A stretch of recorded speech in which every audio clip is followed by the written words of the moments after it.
Hello, YouTube. Broggy the Scald here.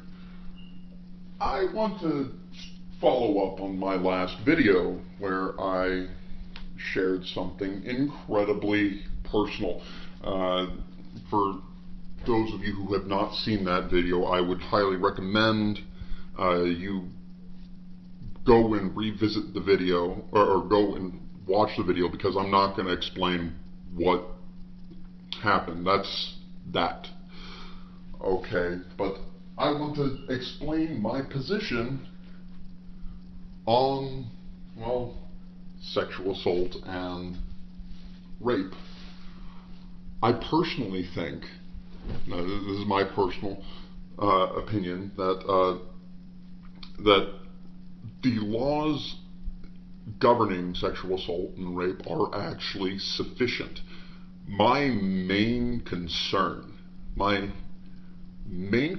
about sexual assault is, in fact, the aftermath, because I didn't realize what had happened to me until like 5 years afterwards, and that's just insane. And believe me, when I came to the revelation that that did happen to me, it caused all sorts of problems. I was actually out to sea. I mentioned that I was former military. I'm former Navy, actually. I was out to sea, and the only help I was able to get was the chaplain on board. And while it helped, it didn't really fix the problem. And I actually haven't gone to see a therapist since then due to extenuating circumstances. But I need to, and I intend to, once I get everything settled down. Things are kind of hectic right now. I'm going to summer school, and it's just not the right time. I'm kind of broke. But I think the most important part for victims such as myself, and I'm not trying to play the victim card in any way, shape, or form, but for victims of sexual assault, is the fact that they need to get help. I mean, does it change the fact that what happened? No. And nothing's ever going to change that. Now, and making more stringent laws to make rape or sexual assault more illegal is just asinine. It makes no sense to me. None whatsoever. I think that the fact that it is illegal and against law, and people can be prosecuted and sent to jail for such things, is sufficient, because the current system does not infringe on anybody's rights. If we were to implement harsher laws by assuming everybody is a rapist or a group of people are rapists, that leads to fascism. And I am not an advocate of fascism. I do not like the idea of fascism. But there are people out there on the internet that think that that the world is not doing enough. I think the world is doing as much as it can, because unfortunately, law-abiding citizens who have never committed a crime don't seem to understand that criminals don't care about the law. They are going to break the law regardless, and you are not taking that into account when you're saying, make laws harsher, assume everybody is evil.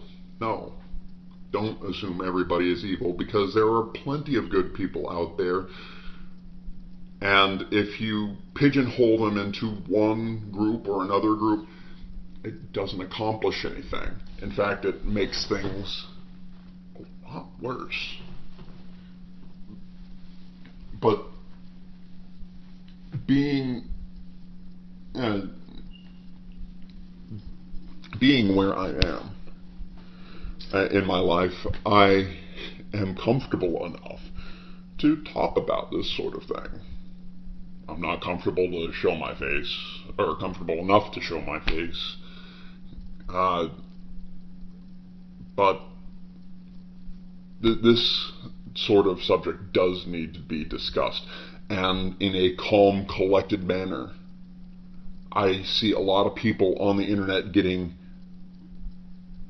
vehemently angry, and I think that their rage is justified. I mean, for a while there, I was a very angry person.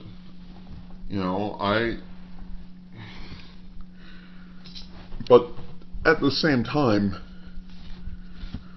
when people calmly and collectively get together and discuss what the problem is, they are better able to tackle it. People yelling at each other accomplishes nothing. And this is why I'm going to see if I can't start more dialogues with more internet personalities. And I will say right now, I will not, or try not to, come from an emotional perspective if anyone wants to talk about these sort of things with me. I will try to be as calm and collected as I can. That is to say, if people start attacking me, like directly, I tend to get a little angry. But I want to start a rational set of talks with people. If anyone wants to discuss these things with me, I'm more than happy to do so. And I guess that's pretty much it. Alright, thank you, YouTube. Once again, Bragi the Scald. Have a wonderful day. I am looking forward to hearing from everyone.